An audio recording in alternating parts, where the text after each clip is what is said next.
Sorry that the lighting's really bad. I'm in the theater lab in McCormick and I can't figure out how to turn the lights on. But anyway, that's besides the point. So, for my case study, I'm going to be doing Nair versus Minnesota, and I'm going to be reading from a Word document that I typed up. And my biggest source is Wikipedia, so I don't own any of these words. It's all owned by Wikipedia. I just did the research and put it all together. So the case of Nair versus Minnesota begins with a man named J.M. Nair, and this man was a resident of the state of Minnesota who was published in a newspaper called the Saturday Press. He was arrested because of what he wrote in the newspaper, and it was like bashing a lot of like really important like state senators and politicians and all that. And the content of the Saturday Press was thought to be like really racist and hateful. And because this hateful speech was spread to the public in the form of newspaper, Nair was taken into custody by the state police.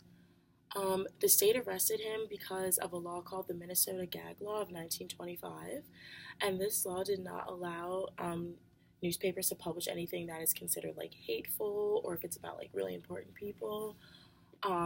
It was considered like extremely illegal back then, and the reason this law was passed was to prevent like public uprisings and riots from occurring. Like, they just wanted to make sure everyone was safe, whatever. And the state passed this law because any information that is provided to the public cannot be hateful or racist. So, yeah.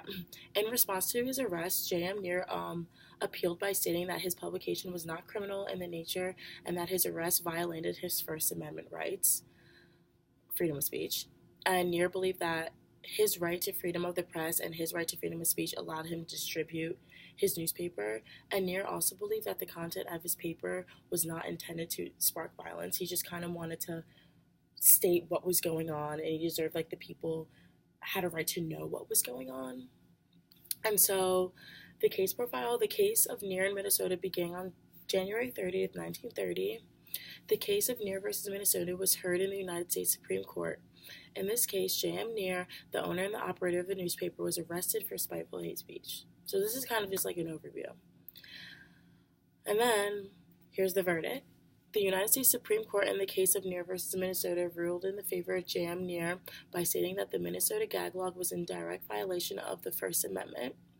And the only reason why the only way he like got out of all of this was because of a man named Robert R. McCormick, and he was the legendary publisher of the Chicago Tribune, and he like came in to like help out Nair, and he was like, yo, like, this is in violation of it was unconstitutional. Like, the whole public nuisance law of 1925 was just unconstitutional, and it's just, you're not allowed to do that. He can publish whatever he wants. It's freedom of speech. It's freedom of the press. Like, the people deserve to know. Like, it's not like directly threatening anyone. It's not directly causing any harm to anyone. So thank God to Robert R. McCormick, because he's the reason why it was all resolved. And yeah, that's basically it.